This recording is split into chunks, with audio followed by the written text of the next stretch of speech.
Hi everyone, welcome to my channel. It's Nikki here and it is the very last day of 2022. I managed to get Dephemerember finished before the year was done. I didn't think I was going to do it, but I just snuck it in.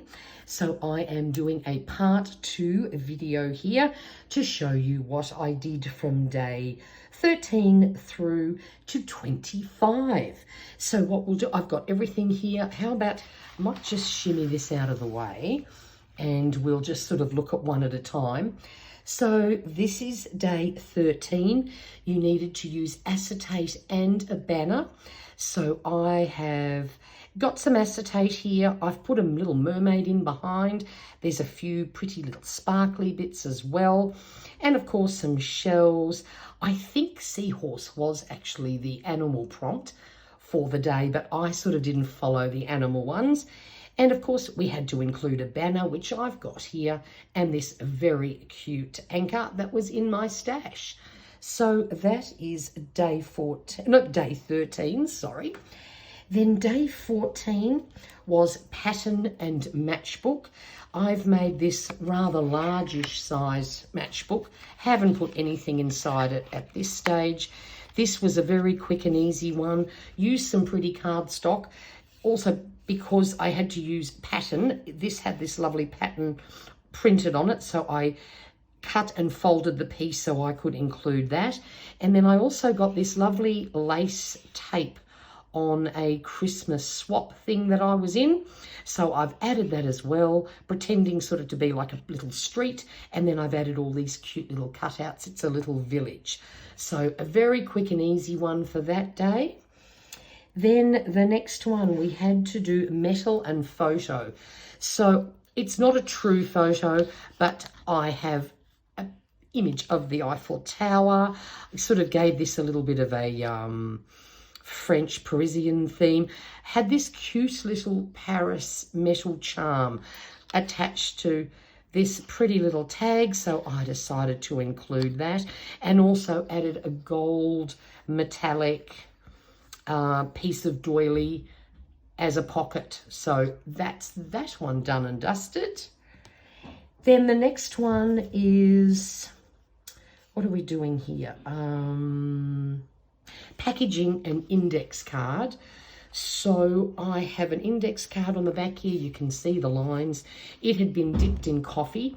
Then we bought some cherries pre-Christmas and it came in this beautiful packaging. So I cut out the Buffalo River Orchard, which is somewhere in Australia, added a little cherry sticker, and I painted black on here to sort of represent a blackboard, and fresh cherries for $16.90 a kilo, which is what we paid just before Christmas. I thought that one turned out quite cute. Then day 17, we needed to do rust and a bookmark. So I had this scrapbook paper that had like corrugated iron that was rusty printed on it. So I used that and gave it a bit of Australiana theme. I've just put down all sorts of bits of green. I have one true tiny little leaf that I found out on the street, and of course a very cute koala, which you may find up in the trees if you're very lucky. So bit of Australiana for that one. Then the next one, it's a handmade stencil and notepad.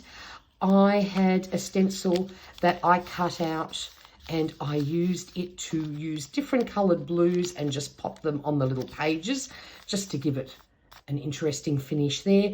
And I just gave this one a little bit of a nautical theme, some waves, cute fish stamp, and it's just a very cute little nautical inspired notebook. Then we needed a fabric page tab. What I did was actually make a little hidden paper clip. They make great page tabs, and I just used some little fabric scraps and of course buttons sewn on with some different coloured threads. Just try and even do a little bit of stamping. This cute word heart on my little hidden paper clip. I thought that turned out quite cute, and I left that side quite blank, so when I do put it in a journal, I can always theme up this side. So that was my version for that one. Then we had to do a grungy snippet strip. I've got a whole box full of all these super grungy strippet snips that I made thanks to a Louisa Heinzel video quite some time ago. I just got them out, stuck them down. They already had paint splotches and all sorts of things. I did add a stamp, a little bit of stenciling, and another stamp. So this one is a little bit of a cheat, but it was quick and easy and time was short. So I was happy to get that one done. Made it probably a bit too long, but I can include that in a few journals in the future. So that worked out well. Then the next one, we're doing button and a tea bag. This started off with this little image of this girl in a flower dress sitting on a Patron bottle or label that of course looked a bit like a tea bag label. So I went, oh look, I'm just going to have some fun with this one. So I just got the watercolors out, painted on some white cardstock and added a button, and of course this was the other part of that image, was this, and I thought that looked very much like a little tea bag label, so decided to use that for this prompt. Love how that turned out actually. Then the next one was water envelope insert. So this one, I had this gorgeous image left over from a printable kit that I had purchased, and I then got an envelope, went to town with watercolor on the inside of it, glued it down onto this so that it's hidden and quite solid. So we've gone, of course, with an ocean theme because there's water. I just added some cute little die cuts and things, and also a little journaling card with a narwhal who is playing with a swim ring. So again, very nautical for that one, but love how it turned out. Love all the watercolouring. Haven't played with them for a while, so that was fun. So that's that one. Then we needed a flower paper doll. I did one of my favourite doll arrangements. Found this image in a mag, just glued down torn strips of scrapbooking paper to make her dress. And then I've put all these little, oh yes, you should be able, I'm just seeing to see if the camera will pick it up. They're just little sequins that are in the shape of flowers. I also put a few flower stickers in her hair and included another flower in the little tab that I stapled on there. So that's that one done. Then we had to do coffee and specimen card. Well, seeing I love coffee, I went all out with the coffee. This is a piece that I cut from a masterboard that I had made. I die cut a hole. I put some rose gold metallic, see if you can see that, the camera will pick it up, but that's foil, rose gold metallic foil that was actually on an Easter egg that I got, and I have put a coffee in my specimen card instead of an animal or a plant. I did also drip some coffee onto the masterboard when I cut the piece out. I have also stamped on some coffee beans. They're quite light, not sure if you can pick up on those. And I added the word caffeinated. So yes, not your traditional specimen card, but I love coffee, so that's that one done and dusted.